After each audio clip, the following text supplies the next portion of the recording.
Hello and welcome to IGNOU BAPSH। तो आज हम देखेंगे BPSC 112 के यूनिट नंबर 3 का पार्ट 2, जिसमें आज हम पढ़ेंगे मुगल पीरियड के कुछ पॉलिटिकल आइडियाज़ को।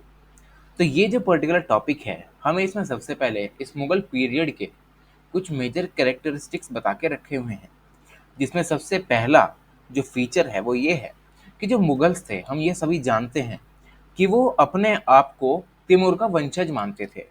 तिमूर एक समय पर सेंट्रल एशियन रूलर हुआ करता था, जो कि पर्शियन और मंगोल रूलर से इन्फ्लुएंस रहता था। इस टाइम पर जो राजा हुआ करते थे, वो कॉन्सेप्ट ऑफ रियलिटी के बेसिस पर यहाँ पर किंगशिप को प्रैक्टिस किया करते थे। अब कॉन्सेप्ट ऑफ रॉयलिटी का मतलब ये है कि जो राज परिवार है, उसी के लोग ही राजा बनेंगे, कोई और राजा नहीं बन सकता, जिसे हम हेरिडेटरी सक्सेशन के नाम से भी जानते हैं। सेकंड फीचर इसका ये है कि इस पीरियड में हमें बहुत ही इम्पोर्टेंट और वैल्यूएबल टेक्स्ट दिखाई देता है स्टेट क्राफ्ट का, जहाँ पर हमें मुगल एरा के कुछ मेजर पॉलिटिकल आइडियाज़ दिखाई देते हैं। और ये जो पर्टिकुलर टेक्स्ट होता है, ये लिखते हैं अबुल फजल नाम के एक स्कॉलर, जिस टेक्स्ट का नाम है आईने अकबरी। अबुल फजल उस समय के यानी 16th सेंचुरी की हम बात कर रहे हैं, उस समय के बहुत ही इंपॉर्टेंट थिंकर्स में से माने जाते हैं उस समय के इंडिया में।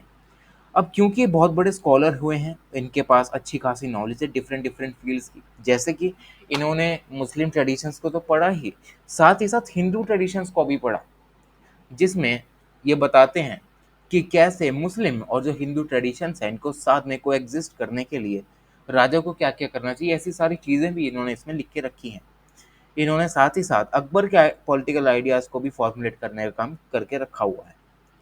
थर्ड जो फीचर है वो ये है कि यहाँ पर अब जो अकबर की बात हो रही है, इसमें कहा जाता है कि अकबर एज एन एम्पायर अगर हम देखें, तो अकबर के एम्पायर का काम सिर्फ शरिया को फोर्सफुली इम्प्लीमेंट करना नहीं होता था, बल्कि अबुल फजल ये कहते हैं कि हमें एक सोशल कॉन्ट्रैक्ट बनाना चाहिए।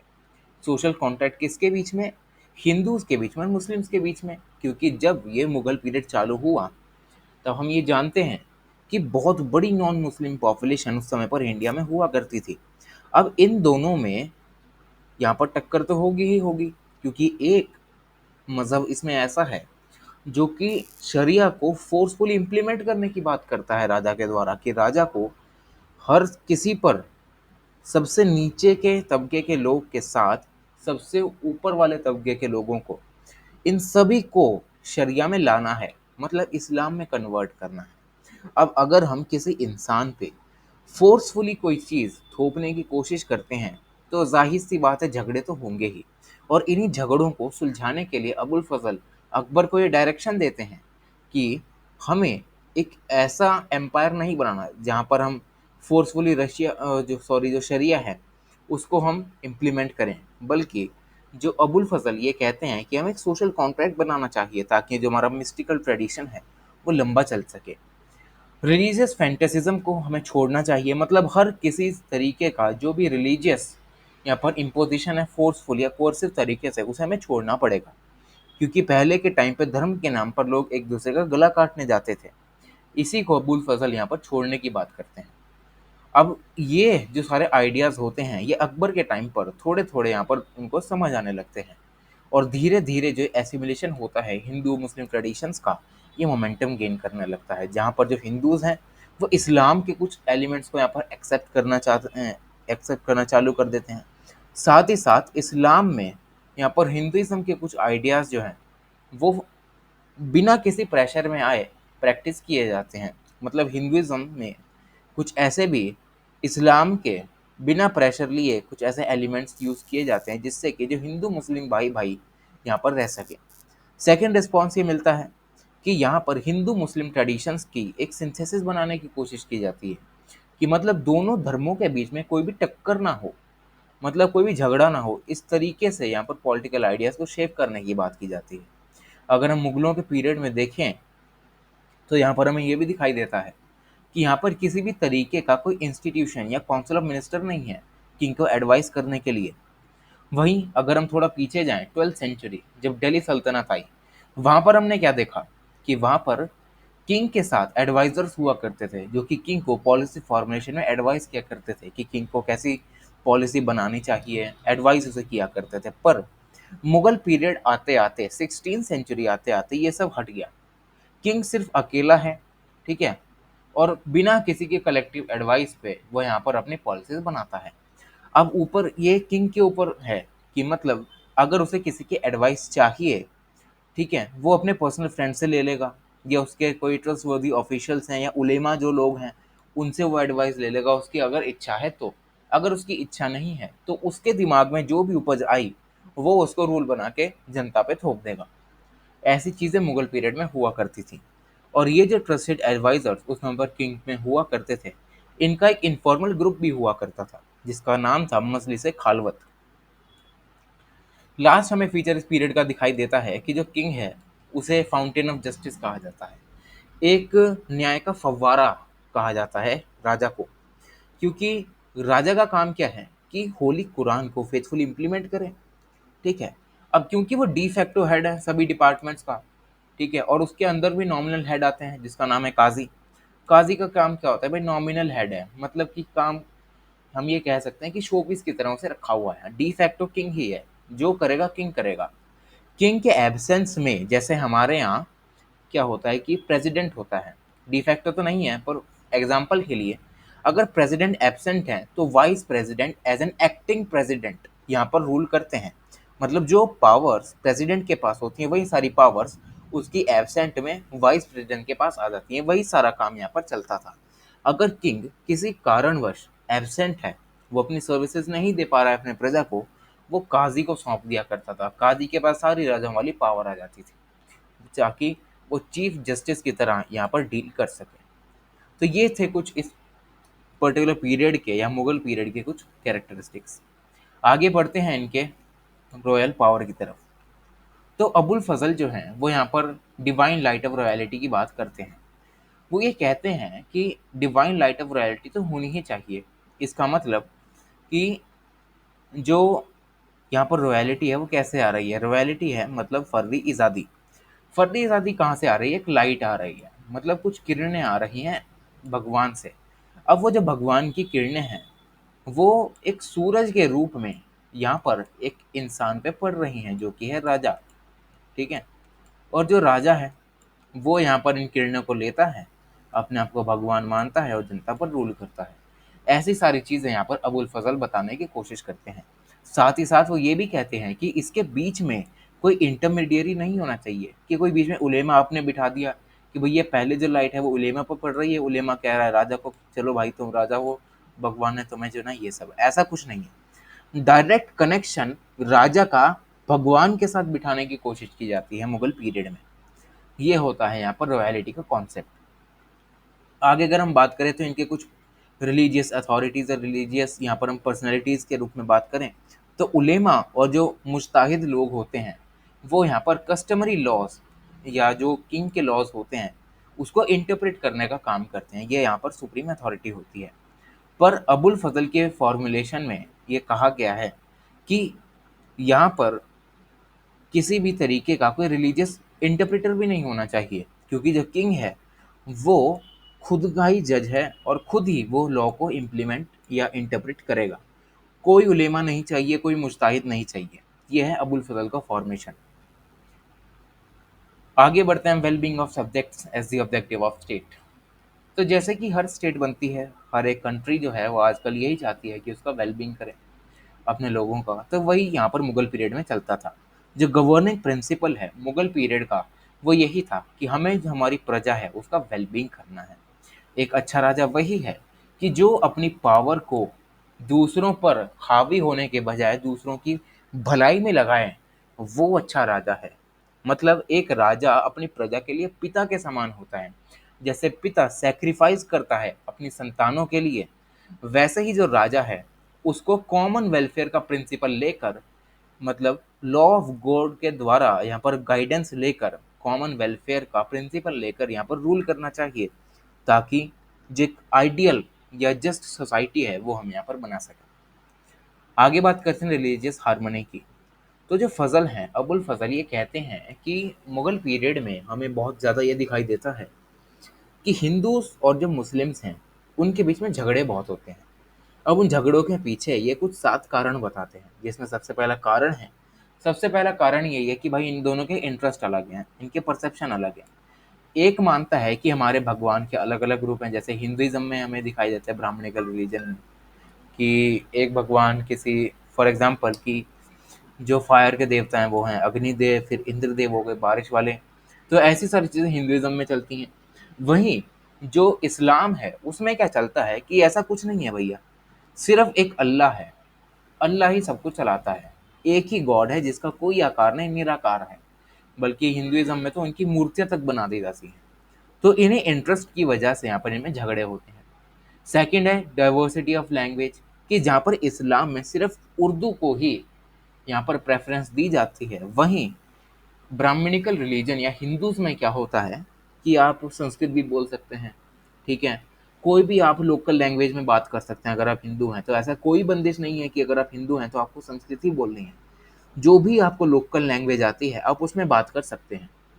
थर्ड आता है miss apprehension of each others motive, कि अगर इस्लाम में अगर कोई एक पर्टिकुलर चीज़ है, उसका कोई मोटिव है, हिंदुइज्म वाले क्या करेंगे, देखो भैया ये तो हमारे धर्म के खिलाफ जा रहा है, ठीक है, उनका मोटिव देखो हमारे धर्म को यहाँ पर बर्बाद करना है।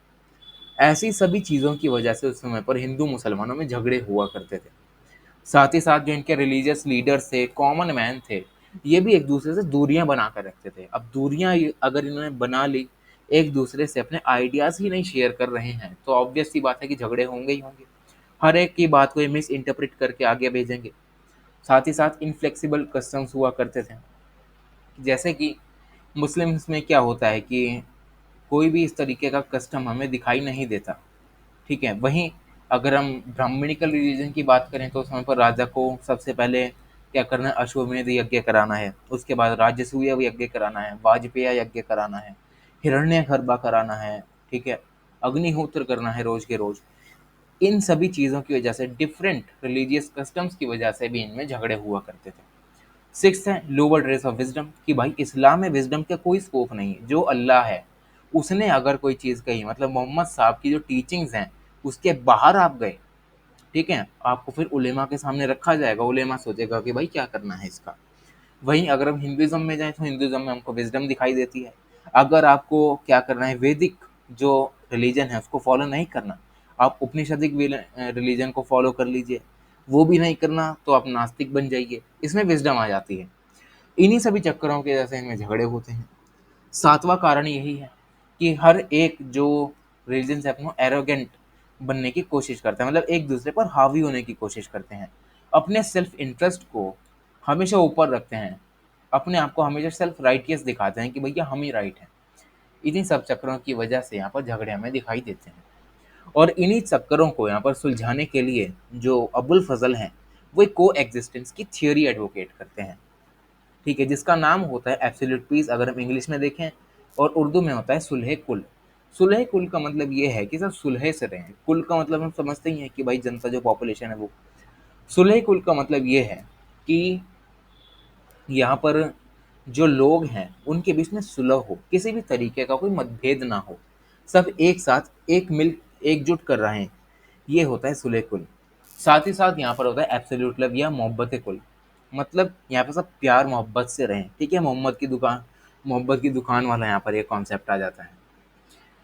साथ ही साथ अगर हम रिलीजियस टॉलरेंस की बात करें तो यहाँ पर अबुल फजल ये कहते हैं कि जो दीन इलाही है, मतलब जो रिलीजन ऑफ गॉड है, क्योंकि हर कोई भगवान अगर आप देख लो तो कभी ये नहीं कहता कि भाई दूसरे का गला काटो मेरे धर्म को फॉलो करने के लिए। भगवान क्या कहते हैं, सबके धर्मों के लिए रिलीजियस टॉलरेंस रखो, एक साथ मिलकर रखो। तो ऐसी सारी चीज़ों को यहाँ पर जो अबुल फजल हैं वो यहाँ पर प्रोपगेट करने की कोशिश करते हैं। इस पूरे प्रोसेस में जो किंग है उसको यूनिवर्सल गॉड या यूनिवर्सल गॉड के जो भी प्रिंसिपल्स है उससे गाइड किया जाता है ताकि वो अपनी रॉयल ड्यूटी को फुलफिल कर सके। और अगर कोई चीज़ होली लॉ में लिखी है जो कि प्रजा के लिए सही नहीं, तो वो उसके बियॉन्ड भी जा सकता है। किंग को इतना यहाँ पर पावर दिया गया है। आगे बात करते हैं हम इनके कुछ सेंट्रलाइज मोनार्की गवर्नमेंट के बारे में। तो अगर हम इनकी गवर्नमेंट की बात करें तो सेंट्रलाइज मोनार्किल गवर्नमेंट होती थी, मतलब एक किंग ही है, ठीक है, उसके पास सारी पावर है। अब जो डिस्ट्रीब्यूशन ऑफ वर्क है यहाँ पर अब धीरे धीरे होने क्या लगता है कि वेरियस डिपार्टमेंट्स बना दिए जाते हैं गवर्नेंस के लिए, ठीक है। कि फॉर एग्जांपल एग्रीकल्चरल के टैक्सेस जो भी हैं वो अलग हैं, रिलीजियस टैक्सेस के जो भी हैं वो अलग हैं, साथ ही साथ जो एडमिनिस्ट्रेशन है उसका कोई डिपार्टमेंट अलग बना के रखा हुआ है इन्होंने, ठीक है। तो ये जो सारी चीज़ें हैं वो यहाँ पर बताई जाती हैं। थियोरी ऑफ किंगशिप की अगर हम बात करें तो यहाँ पर हबीब जो हैं, या हाबिब एक अपील करते हैं कि हमें यहाँ पर एक थियोरी ऑफ सोशल कॉन्ट्रैक्ट लानी चाहिए पॉलिटिकल अथॉरिटी में, ठीक है। जहाँ पर जो किंग है वो एक डिस्टिंक्ट लीडर है, जहाँ पर वो सेकुलर स्फीयर्स में काम उसे करना चाहिए, सॉवरेनिटी को लिबरेट करके यहाँ पर काम करना चाहिए, ताकि जो हमारी सॉवरेनिटी है उसको किसी भी तरीके की कोई दिक्कत ना झेलनी पड़े। रिलीजियस ड्युअलिटी अगर उसे दिखती है तो वो उसमें कुछ सिंथेसिस बनाने की कोशिश करे। ऐसी सारी चीज़ें यहाँ पर थियरी ऑफ किंगशिप में हमें बताई जाती हैं। आगे अगर हम बढ़ें तो रियलिटी को क्या कहा जाता है कि भाई स्पिरिचुअल डिवाइन लाइट, जो कि अल्लाह से जो भी लाइट निकल रही है वो होती है स्पिरिचुअल डिवाइन लाइट, जो कि राजा पर पड़ती है और राजा जो है वो परफेक्ट मैन बन जाता है, जहाँ पर उसके पास इल्यूमिनेटेड विजडम आ जाती है, जिससे कि पता लगता है जनता को कि ये वही इंसान है जो कि है reflector of the light received.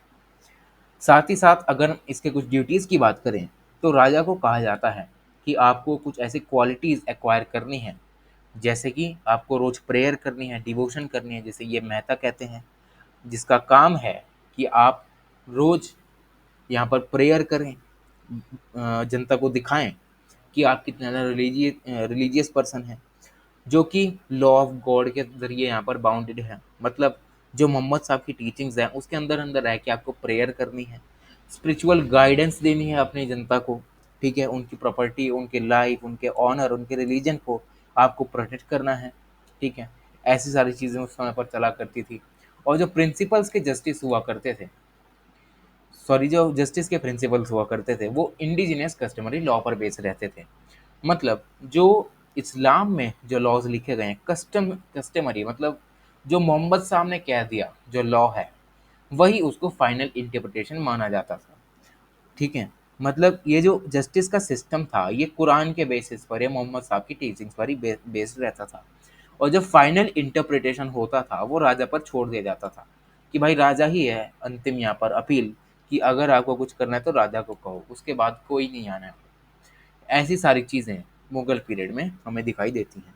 अगर हम यहाँ पर एडमिनिस्ट्रेशन की बात करें तो ईच लेवल पे, मतलब हर एक लेवल पे यहाँ पर अलग अलग डिपार्टमेंट्स इन्होंने बना के रखे हुए थे, और अलग अलग डिपार्टमेंट्स के कुछ अलग अलग हेड भी बना के रखे हुए थे ऑफिसर्स के जरिए, जैसे कि मनसबदार होते थे, नाजिम होते थे, सूबेदार, परगना, सब डिविजनल ऑफिसर्स होते थे, जागीरदार, काजीज, जो कि अपने आप को एक इंडिपेंडेंट रूलर मानते थे। मतलब फॉर एग्जाम्पल कि आप एक जगह के जागीरदार हैं, ठीक है, या एक मनसबदार हैं, तो उस जगह के आप रूलर हो गए, ठीक है। ऐसी सारी चीज़ें हमें एडमिनिस्ट्रेशन में दिखाई देती हैं। आगे अगर हम इनके कुछ एडमिनिस्ट्रेटिव रिफॉर्म्स की बात करें तो यहाँ पर एडमिनिस्ट्रेटिव रिफॉर्म्स में अकबर का सबसे बड़ा रोल माना जाता है, क्योंकि पहले के जो मुगल बादशाह होते थे उन्होंने जिजिया नाम का टैक्स लगाया हुआ था। जिजिया का मतलब ये है कि अगर कोई नॉन मुस्लिम बंदा कोई रिलीजियस प्लेस को वर्शिप करता है या उसके यहाँ पर प्रेमाइसेस में घूमता है, वहाँ पर जाता है, तो उसे एक टैक्स पे करना है मुस्लिम राजा को, ठीक है, जिसका नाम होता था जजिया। साथ ही साथ जो अकबर है उसने काउ स्लॉटर पर भी बैन लगा दिया, जिससे कि एक नई स्पिरिट आई, एक नए पॉलिटिकल थियरी की शुरुआत हुई आईन अकबरी में। ऐसी सारी चीज़ें यहाँ पर दिखाई देती हैं, ताकि क्योंकि हम जो हिंदू जो लोग होते थे उस समय पर, उनके लिए काऊ बड़ी इंपॉर्टेंट हुआ करती थी, और ये चीज़ वैदिक पीरियड से चली आ रही है, ठीक है। तो काऊ जो हिंदूज के लिए सबसे इम्पोर्टेंट चीज़ थी उस समय पर उनका स्लॉटर होता था। अब जैसे ही अकबर आए इन्होंने जजिया को यहाँ पर इम्पोज करना बंद कर दिया, साथ ही साथ हिंदुओं को यहाँ पर ज़्यादा दिक्कत ना हो तो उन्होंने काऊ के स्लॉटर को भी बंद कर दिया, ताकि दोनों जो वर्ग हैं समाज के वो एक साथ रह सकें।